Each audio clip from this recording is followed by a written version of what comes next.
Good morning, good afternoon, good evening. This is Alan Burgos from the hashtag Walk with Lunch channel. Welcome and welcome back to our channel. Guys, if you are not yet subscribed to our channel, nabubulok tayo.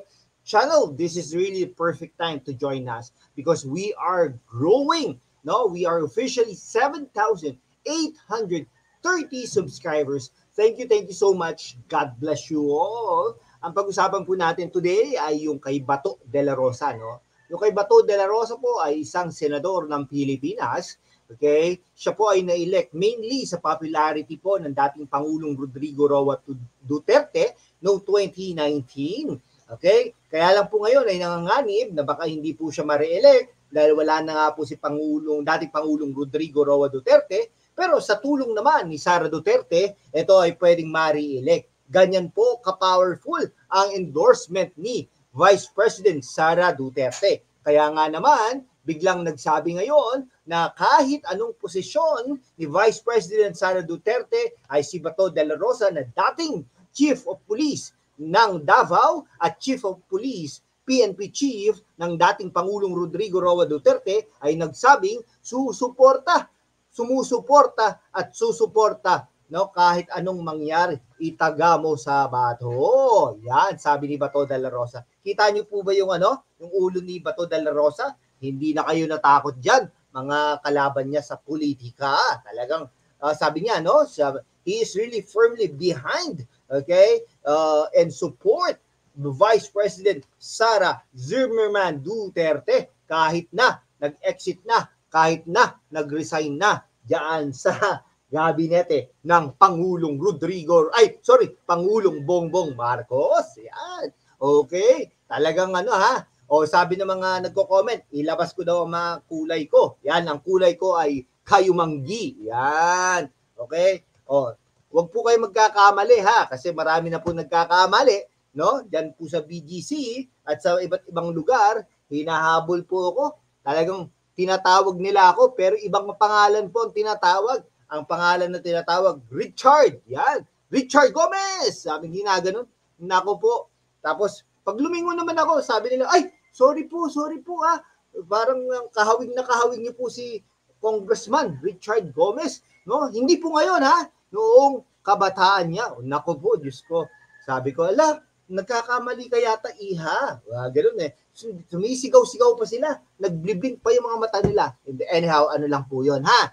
O ito naman, talagang sinabi ni De La Rosa, Bato de la Rosa, talagang pinagsisigawan niya sa buong mundo ang integridad, ang selflessness, and love for country, no, ni Vice President Sara Duterte. Yan naman ay magkatotohanan sa pagkakasabi ni Bato de la Rosa kay Vice President Sara Duterte. No, sayang nga lang, no, talagang nag-step down siya, no. Sabi nga ni Sherwin Gatchalian, it's all about politics, yung pagbibitiw ni Vice President Sara Duterte bilang kalihim ng education. Okay?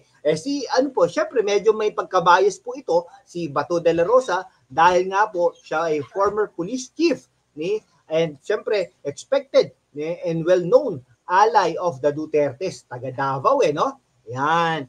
Okay, talaga namang sinabi niya yung expected, no, yung Vice President kinonsider niya yung pagre-resign niya, yung best interest, no, ng ating bansa. Sabi nga niya, no, kinonsider niya yung mga kabataan, mga mag-aaral at ang mga guro. Alam niyo po ba, may nakikita tayo dito naaamoy ng mga chismis no.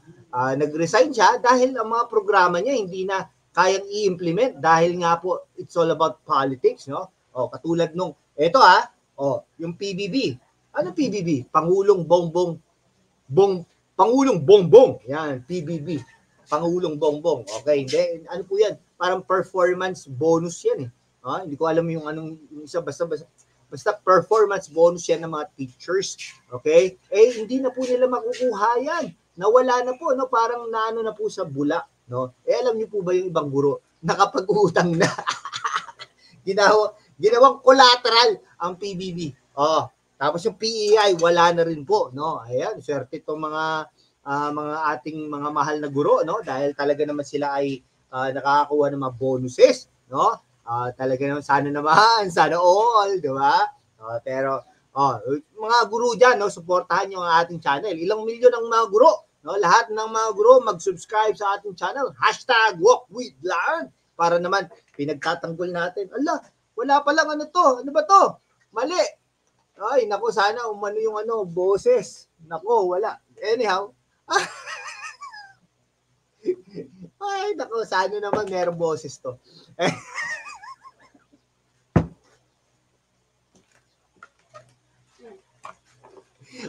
Eto sige.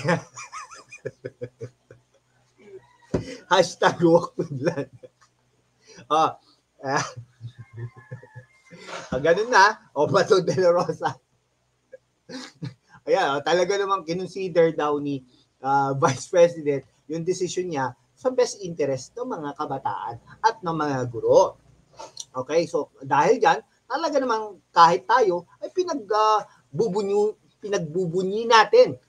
Kita niyo po ba yung video ni Sara Duterte nung umatin po siya dyan sa isang sports fest championship ng mga women's basketball dyan sa Davao? No, talagang kapayat, kaganda, kaputi. Ay, nako, talagang parang dalagang-dalaga si Vice President Sara Duterte. Pero the usual thing, wala siyang kasama, ang mga bodyguards lang niya yung kasama, pero malalayo. At saka nagpa-selfie siya. Ayun ang maganda kay Vice President Sara Duterte. Kahit Vice President na siya, ay talaga namang kayang-kaya pa rin na pwedeng magpa-picture sa kanya. No, sana Vice President makapag-selfie tayo later on, okay? Yung selfie na pang Gen Z, yung ano ba? Alam niyo po ba yung ito papakita ko sa inyo yung mga Gen Z, di ba tayo ganito tayo magpa-selfie, yan. Yan. Nasa harapan, di ba? Ang mga Gen Z ganito na. Okay, ganyan na ayan tingnan niyo kita.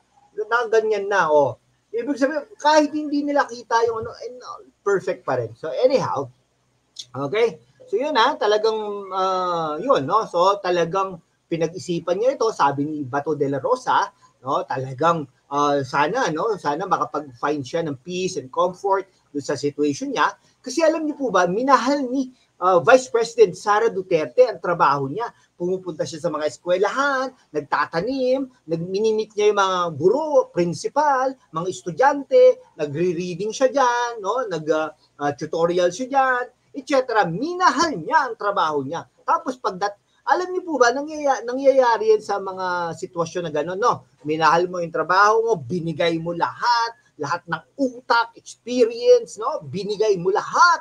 Okay? Talagang pinagkukuha yung mga ideas mo, pinag-a-adapt nila, no? Tapos kinabukasan wala ka ng trabaho. Okay? So mamimiss, parang gano'n si Sara Duterte. No? At least meron tong 30 days notice. Pero since then, Vice President Duterte cut ties with the President. Pero sabi naman niya, nothing personal. Kaibigan pa rin niya si Bongbong Marcos. Siyempre nga naman, ilang taon silang nagsama, no, bilang pangalawang pangulo at pangulo ng bansa, bilang mga kandidato. Halos yan, magkadikit, no? Talagang kaututang dila, magkadikit ang mga puwet, mga ganung bagay si Vice President at saka si Presidente Bongbong Marcos, no? Talagang ito si De La Rosa talagang nagtitiwala, no? Talaga na ibibigay ang lahat para sa mandato ni Sara Duterte bilang pangalawang pangulo at para ma-lift ang status ng bansang Pilipinas ang bawat tao. Okay? Yung bawat tao, hindi lang po to sovereignty, but bawat tao bibigyan ng oportunidad, no? Yung mga hindi dapat, alam mo, maganda sa Duterte, sa brand ng Duterte, ay yung mga hindi parang imposible, nagiging posible sa kanila. For example, yung NBI clearance, ay yung mga bagong graduates, no? Ay wala nang bayad yung mga yan. Okay, pag bagong graduates, Tapos ako isa ako sa mga naanuhan noon, yung passport, 10 years na yan. Okay? Tapos yung lisensya, 10 years na rin yan, okay? Mga libreng sakay. Biruin mo, libreng sakay sa LRT, libreng sakay sa MRT, buwan yan, no? Libreng sakay sa mga bus, libreng sakay sa carousel, yung bus from monumento hanggang pila-pila nga lang, pero yun, pwedeng i-improve yung mga yon. Tapos yung mga build na yung mga infrastructure programs ng gobyerno, posible pala yung mga yon, no? Posible pala na walang pupunta ka sa rekto, walang mandurukot sa iyo dahil takot na takot sila. Yung mga ganon, no? Posible pala na tahimik, no, yung mga drugs, no? Posible pala yung mga yon. Pero syempre, yung mga dapat nirerespeto rin natin yung karapatan ng mga tao. Pero nakikita mo yon, no? Posible pala. Okay? Ayun po maganda. Ayun din po, no? Yun po ang sinusuportahan ni Bato de la Rosa. O sige po, hanggang dito na lang po mga kaibigan ko. Kung hindi ka pa nakapag-subscribe sa ating channel, mag-subscribe ka naman para we can be able to maintain and sustain this channel. Thank you so much, guys. God bless you all.